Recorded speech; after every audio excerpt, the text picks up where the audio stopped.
de carbono, que são uma grande moda da microfísica moderna, da nanofísica moderna, porque eles prometem resolver tudo, desde fontes alternativas de combustível, até computadores quânticos, até a cura do câncer e a viagem a Marte. E em janeiro saiu um artigo que os caras fizeram uma luta incandescente com o nanotube de carbono. Eu para ele também, que eu já li.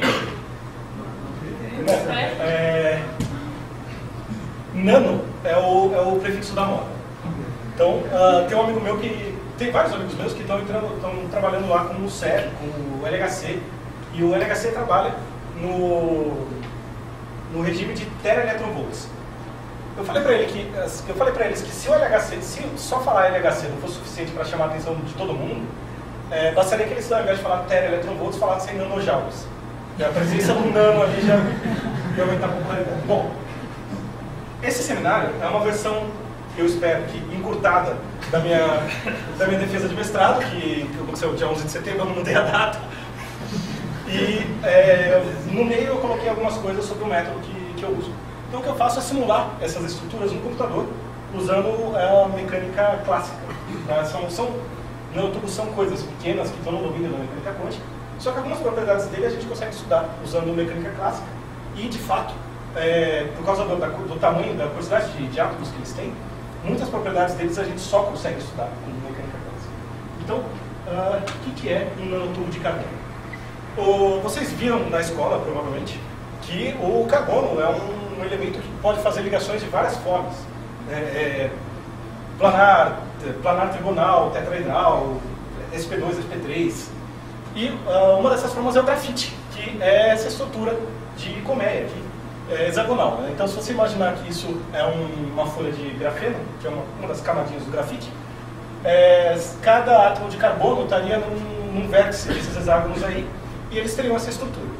Agora, eu posso pegar uma folha dessas, entender o nanotubo de carbono, como sendo uma folha dessas enrolada, fazendo um cilindro.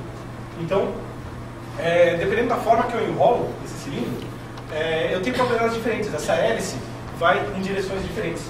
Então, eu posso enrolar, por exemplo, ao longo, de modo que esses índices aqui com números iguais fiquem ao longo da borda do cilindro. Então eu tenho esse cilindro aqui, que a gente chama de armchair, parece uma cadeirinha, uma poltrona. Ou eu posso enrolar dessa forma, e eu tenho esses tubos que são zigue-zague, um zigue-zague aqui. Ou eu posso enrolar esses tubos em ângulos intermediários, e aí, se eu prestar atenção numa fileira de hexágonos aqui, dessa estrutura, por exemplo, essa aqui, ela forma uma hélice ao longo do tubo. Isso dá ao tubo propriedades eletrônicas bastante distintas. Tá? Uma coisa importante para lembrar é que, apesar da gente entender esses tubos como sendo essas folhas enroladas geometricamente, eles são formados de outra forma. Eles são moléculas de carbono, átomos de carbono, moléculas C2, C3, assim, que vão grudando no substrato e formando a torre.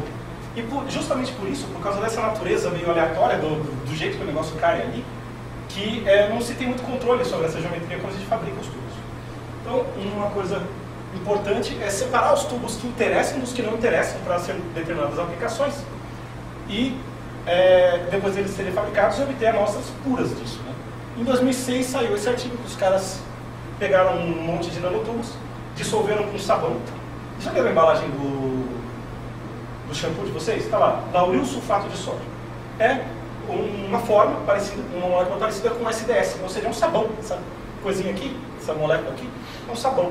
Então, eles jogam aquilo lá, misturam, tacam ultrassom para chacoalhar tudo e as moléculas entrarem no meio, centrifugam e aí separam os tubos por densidade. Isso é interessante porque eu posso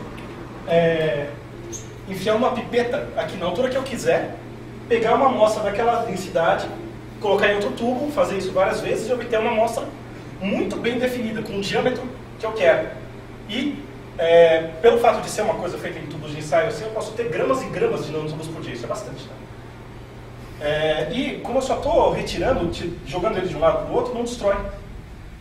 Antigamente o pessoal jogava esses negócios desses tubos numa superfície e passava uma corrente elétrica. Aí os tubos que conduziam eletricidade, por efeito Joule, esquentavam e evaporavam. E aí sobravam semicondutores. Só que às vezes eu quero um que seja condutor, por exemplo, para colocar numa ponta de microscópio eletrônico. que aumenta a precisão. Então, esse método é interessante por isso. Minha dissertação de mestrado, e minha iniciação científica também, eu comecei isso no terceiro ano da física, foi estudar por que acontece desse jeito. Por que um tubo, que tem um diâmetro menor, fica na parte de densidade menor se ele é mais denso? A área por volume sobra 1 sobre R, a densidade deles vai ser 1 sobre R. E eles estão ao contrário, os menores estão em cima e os maiores estão embaixo. Para estudar isso, eu estudei a interação entre esses tubos e os surfactantes, que são os sabões. E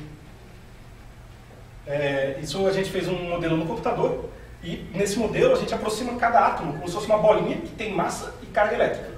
E interage com as outras através de Coulomb, né? Tem um potencial de Coulomb aí que é o produto das cargas dividido pela distância entre eles. Um termo de Van der Waals, que eu acho que vocês devem ter ouvido falar isso nas aulas de química do colégio, que está relacionado de uma maneira esquisita com a distância entre os átomos. Mas ele basicamente faz uma curva assim, onde aqui é zero. Então, tem um mínimo aqui, as moléculas tendem a ficar com essa distância entre si. Os átomos tendem a ficar com uma distância parecida com essa entre si. Isso se os átomos não estiverem ligados. Se tiver uma ligação química entre eles, é uma mola, lei de Hooke. Tá? Existe uma mola que liga os dois e eles ficam vibrando ali. Se eu tenho 3 átomos, e esses 3 átomos formam um ângulo, esse negócio vibra nessa direção, também como uma mola, como lei de Hooke. Esse ângulo aqui funciona como uma mola. Outro tipo de coisas mais complicadas, eu tenho 4 átomos, então esses 3 átomos formam um plano, esses 3 átomos formam outro plano, e esse negócio oscila assim. Isso tem uma forma mais complicada, porque ele pode ter mínimos em vários lugares, né? Lembra? Cis e trans e tal. É isso aqui que... Então, agora imagina fazer... o computador, eu mando esses parâmetros, esses H's, K's e W's aqui para o computador, as ligações todas, e faço F igual a NA em todo mundo. Em todos os 18 mil átomos. Então, para isso eu calculo a energia de interação. Lembra? Aquilo lá são curvas de potencial, curvas de energia. Então, eu minimizo, procuro o sistema que tenha a menor energia. E dessas duas situações aqui, eu tenho um nanotubo, um sabão dentro, uma molécula de sabão dentro do tubo, que é a nossa hipótese essa. Os tubos maiores permitem que mais moléculas de sabão entrem neles. Por exemplo, essa molécula aqui, que é o colato de sódio, que é o sal de Pili, não cabe dentro desse tubo pequenininho 7,5, mas cabe dentro do 14,0, que é maior. Esse aqui tem diâmetro de 7 angstroms, esse aqui tem diâmetro de 10 angstroms, 11 angstroms. Então, a nossa hipótese é essa. Se essa molécula não entra aqui, esse tubo está vazio, então ele é menos denso. Para testar, a gente fez isso. A gente calculou qual que é a energia do sabão dentro do tubo, comparou com a energia dele fora do tubo, e obteve essa curva maravilhosa, idolatrada, salve, salve, que mostra que o colato de sódio, lá, o colato de sódio do shampoo, prefere tubos de diâmetro 8,5.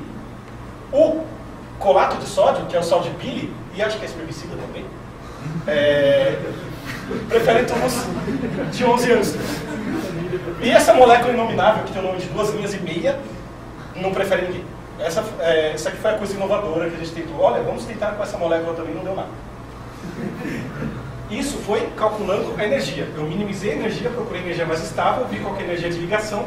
Quanto mais baixa a energia de ligação, mais estável. Se vocês olharem, as figuras cheias são a molécula dentro do tubo, as figuras vazias são as moléculas fora. Então, é claro que elas preferem entrar no tubo se elas couberem, né? Esses tubos aqui são muito pequenos para o tamanho da molécula, elas simplesmente não entram. O próximo passo foi simular esse negócio na água. Então, cada gaivotinha dessa aqui é uma molécula de água. Essa caixa se repete periodicamente, porque eu estou simulando um sistema grande, né, macroscópico. Então eu tenho um nanotubo aqui, uma molécula surfactante aqui, pequenininha lá. Não dá para eu simplesmente minimizar a energia, procurar a menor energia desse sistema, porque esse negócio tem 18 mil graus de liberdade, 18 vezes 3 mil graus de liberdade. Vezes 6, vocês podem rodar.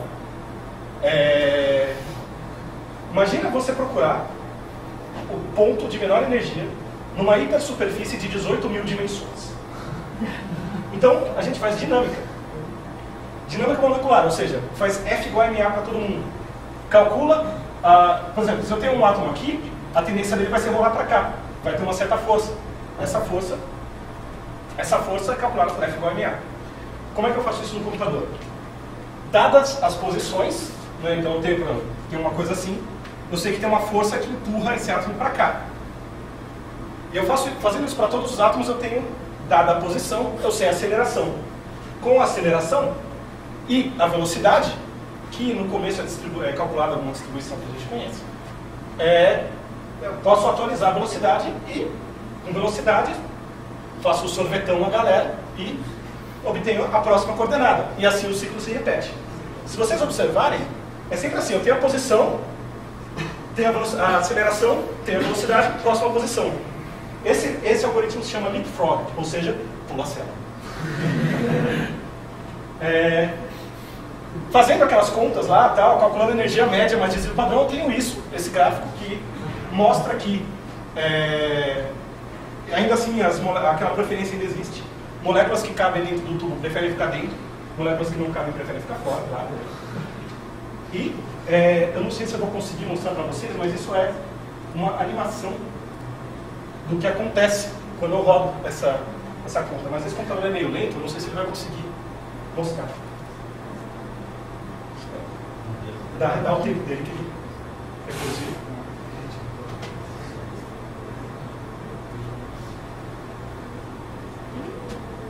Então, isso acontece, o nanotubo atrai o sabão por pura força de Van der Waals, por causa desse termo aqui.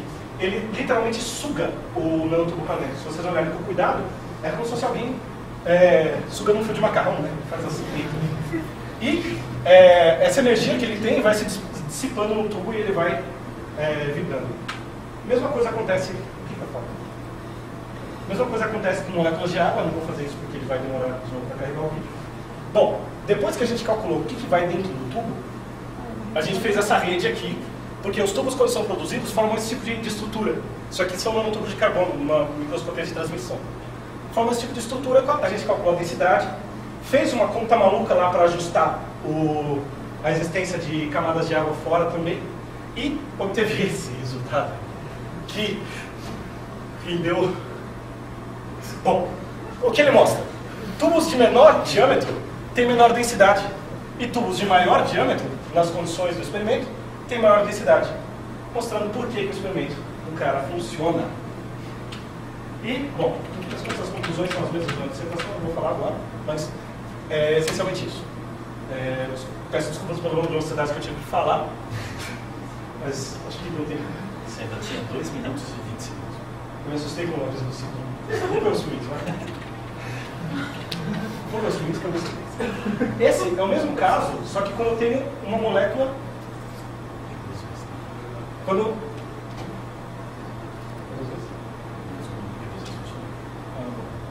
Tá vendo isso aqui? Isso aqui é o íon de sódio. Eu falei colato de sódio. Então aqui tem o íon de sódio e aqui tem o ânion colato, que é negativo, né? E tem essa camada de água em volta dele que está colocada ali justamente para simular o comportamento do negócio em solução. Clica de novo.